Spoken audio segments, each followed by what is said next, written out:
may gulo sa Lebanon. Oo nga, sa pagitan ng sa Israel. Israel at saka yung mga grupo nila diyan, ano, at Nakalaban nila. inaabisuhan yung ating mga Pilipino na nandoon ngayon. Libong Pilipino. Oo, na nagtatrabaho po doon. Nakauwi na raw. 300 ang pagkakaalam ko. Pero tanungin natin, nasa linya na po natin si Secretary Hans Leo Kakdak ng Department of Migrant Workers or DMW. Magandang umaga, si Connie po ito kasama si Igan. Secretary, good morning uli. Yes, magandang umaga, Igan at Miss Connie, sa inyong tagapakinig, tagapanood. Ano pong update natin sa ating mga kababayan na nandoon? Ilan po ba ang ating mandatory na ho ba? Mandatory ba? Alert 3. Hindi pa. According pa. to the Okay. DFA, alert level 3 pa tayo. Pinag-aaralan pa kung itataas. Alert level 3 means voluntary repatriation. Kaya nanawagan yung ating embahada na magpa-repatriate na o sumiti na ng kanilang kahilingan o indikasyon na gusto nilang umuwi. Karamihan ng OFWs naman ay nasa gitnang bahagi ng Lebanon sa Beirut. Malayo, hindi naman malayo pero hindi siya doon sa timog na bahagi. But yung mga Pilipino, yung hidwaan ay nandun sa border ng Northern Israel at Southern Lebanon. Wala nang Pilipino doon. Walang Pilipino doon sa border pero merong mga timog na mga lungsod at higit kumulang mga little less than 100 ang nasa talaan na Pilipino doon, but nevertheless sila ay dinilikas na rin mula sa timog. May shelter nang itinatalaga sa Beirut at meron na ring pagkakaroon ng contact communication sa Filipino community para maidulog yung mga kahilingan nila o mga concerns nila. Baka baka yung ibang Pilipino po nag-aagam-agam pero alam mo ba yung nanganganib ang buhay nila pero hindi sila makaalis, nangangamba sila sa trabaho. May mga bago ng pakete, no? Parang maganda yata yung mga programa at may mga ang DMW nakipag-ugnayan na sa iba't ibang departamento rin para matiyak na may babalikan hindi madidiskrel yung kanilang buhay. Kunyari, breadwinner siya, secretary, di ba? Pagdating dito, may tulong mula sa gobyerno. Yes, that's right. Unprecedented yung whole of government approach na inatasan ng ating Pangulo. Ay mahigit kumulang mga ilang buwan na rin lumipas, no, mula nung naitalaga ito kasi nga 'di ba ang hidwaan broke out nung October last year sa Hamas at Israeli Defense Forces.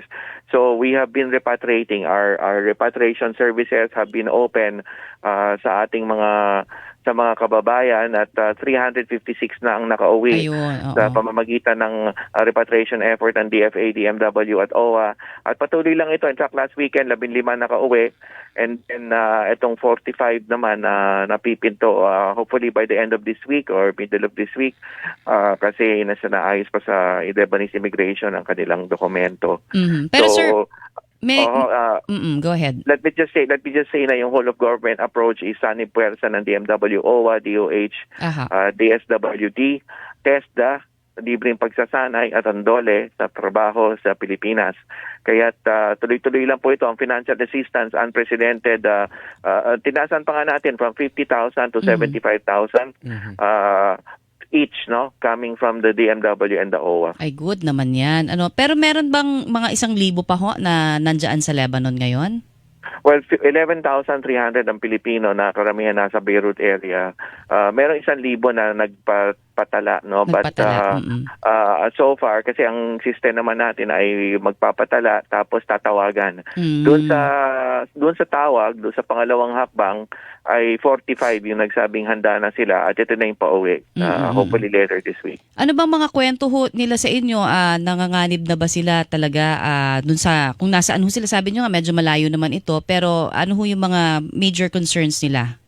Well, so far normal ang kalakaran, ang pamumuhay sa Beirut. Lugar na pinakamaraming Pilipino sa Beirut. Kahit sa southern cities ay hindi rin nakakaramdam na mas matinding palitan ng putukan di katulad doon sa border area. But having said that, nakikita natin ang posibilidad kaya natin. Ano po yan? Secretary? Nawala po kayo? Having said that, alam nating normal ang buhay ngayon sa Beirut, but alam natin na may posibilidad na lumala ang sitwasyon, kaya nga nanawagan na yung embahada Ayan, na oo. lumikas na at umuwi sa Pilipinas. Sekretary, yung mga nakauwi o yung pauwi pa lang, meron ba silang tulong pinansyal sa gobyerno na Yes. para makapagpasimula pa rin dito? Negosyo o Yes, something? Tinaasan nga from 50 to 75,000 kada uwi. Okay. Pag-uwi ng ating mga kababayan, 75,000 each from DMW and the OWA. Meron naman kami DMW tsaka OWA. Yes.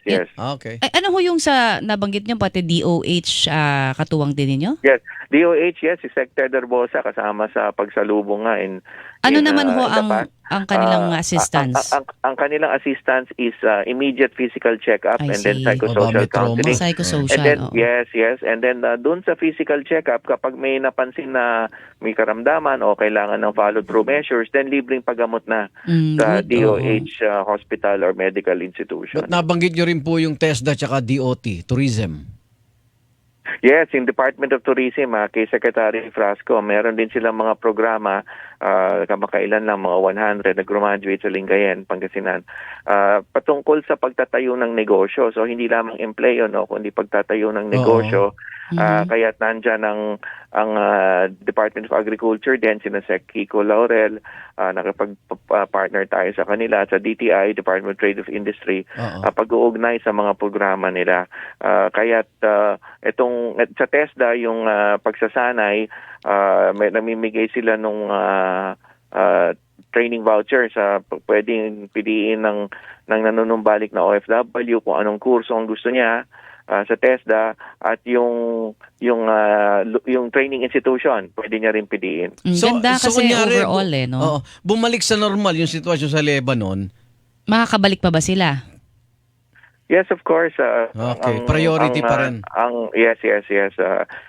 Usually naman sa mga ganitong hidwaan, maganda ang paghihiwalay, so to speak, kasi hindi naman dahil sa ugnayan ng employer at employee yung paghihiwalay, kundi sa circumstansya. Kaya't it follows na kapag bumalik sa normal ay umaasa tayo na makakabalik din yung mga kababayan natin. Pero yun nga, sa ngayon ay hindi pa ito yung tamang panahon para manumbalik doon. At may ban pa, alert level 3. May ban pa tayo sa pagpapatala doon ng workers. Yes. Alert level 3 means a total ban.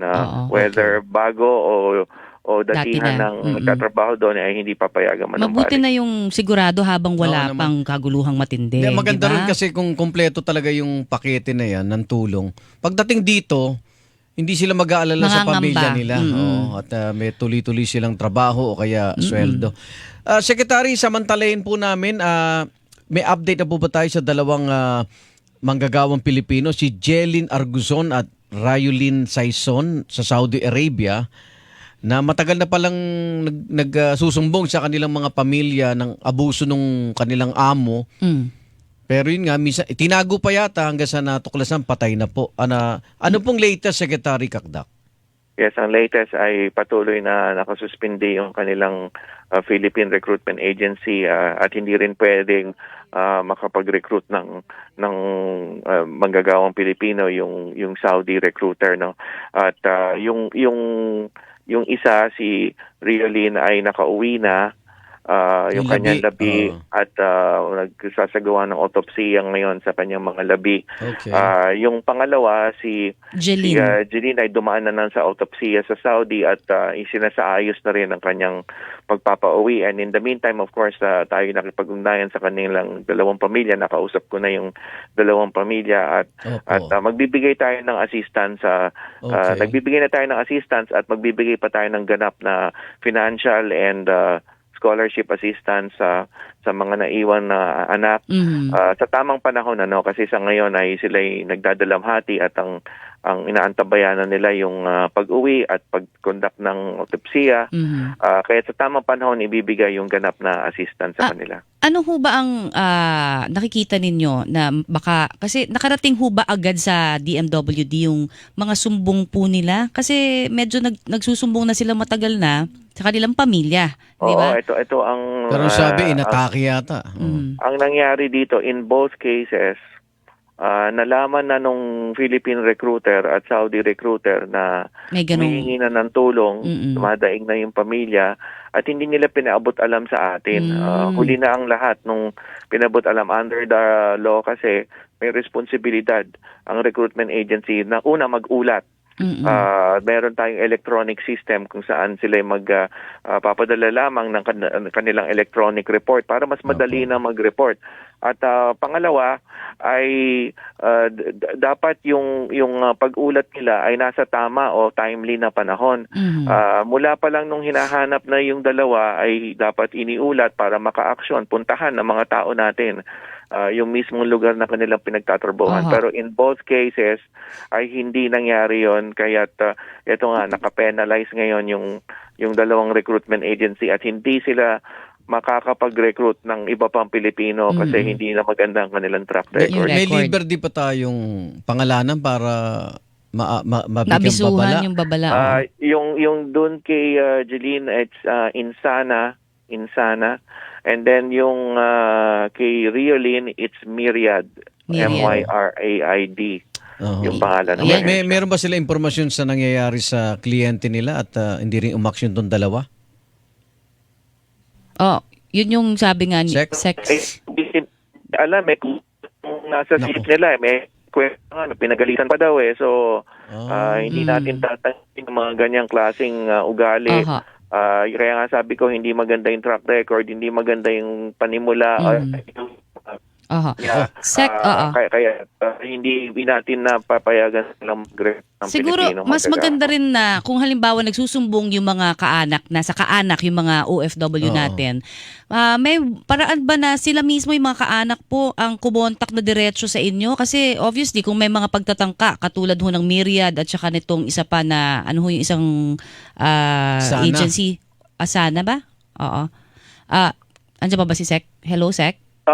Hello. Yes. Kung may pagtatangka kasi yung mga po nila, yung mga agency nila na pagtakpan yung mga ganito, at least dumiretso yung mga pamilya po sa DMW magsumbong, Pwede ho yun naman, di ba? Saan ho ba sila magsusumbong, Sec? Pag ang kanilang sumbong ay yung 1348 hotline natin, simple lang, nawawala si Sec. Magsisumbong sila sa 1348 hotline natin at sila ay magbibigay ng kanilang sumbong reklamo doon at paalam nila sa ating mga tauhan para maaksyonan natin at mapuntahan. Kaya't kailangan po natin kailangan lang po talagang mag-ulat at magbigay ng pagbibigay ng impormasyon. Syempre minsan yung mga kaanak ay hindi rin nila ang inaasahan din nila yung recruitment agency. Kaya't ayon sa rules natin sa batas, yung recruitment agency ang dapat magbigay ng report sa atin para gumalaw yung mga tauhan natin. Gayong magre-report na rin lang sila pag huli na ang lahat ay di sa antemano, sa doon pa pareho lamang na. sa paghahanap ay mag-report na sila. Yun ang hindi namin maunawaan sa mga recruitment agencies bakit hindi yung sitwasyon na maaagapan pa natin ang kanilang pag-uulat. At saka Kamusta siguro yung in this case, partner, para lang mas malinaw, mag-report sila sa recruitment agency at yung mga pamilyang nakakaalam na may mga abuso sa kanilang mga kaanak. At the same time, sabihin na rin diretso sa DMWD, di ba? Oo, DMW. Tama yun. Sabihin din sa amin, kaya nga yung 1348 hotline natin ay nandiyan dyan parati. Kamusta relasyon ng Saudi tsaka Pilipinas? Kasi alam ko, kasusundo lang yan Tapos eto, ang balita, yung dalawang yan, nagsumbong, kinuha yung pasaporte nila, which is number one na bawal po, di ba, Sec? Oo, bawal din yan. Sa ating, galing lamang ako sa Saudi noong July 15, nakausap ko yung counterpart ko doon na labor minister. At doon, napag-usapan nga namin yung karagdagang proteksyon sa mga OFWs natin, lalo na yung OFW domestic workers, kasambahay. Sa batas ng Saudi at batas ng Pilipinas, bawal yung pag-confiscate ng passport on both sides. Kaya hindi po natin pinahihintulutan ito, kaya't magsusumbong reklamo rin tayo sa Saudi side patungkol dito sa employer na nag-confiscate ng passport. May kaso na ba yung mga amo nito? Sec? Yes. Meron Meron na nga pinaimbestigahan natin yung employer nila doon, yung dalawang employer. Opo. Okay. Sec, yung ano lang, baka meron tayong initial na resulta ng pagkamatay base po doon sa initial autopsy na isinagawa. Well, yung kay Jeline, ang initial na lumabas ay natural death ang nakalagay. Inaalam pa natin kung ano ibig sabihin nitong natural death. Okay. Kay Rayolin, wala pa. Wala pa. Okay. Ay, Secretary, thank Sec, you thank ho you. sa oras. Ingat po kayo lagi. Okay, Abalang-abala kayo salamat. ngayon. Salamat po. Salamat, Igan, Miss Connie. God bless po. God bless. Salamat po. God kalihim bless you. natin sa Department of Migrant Workers, DMW, Secretary Hans Leo Kakdak. Hinihilingan, walang pinopro.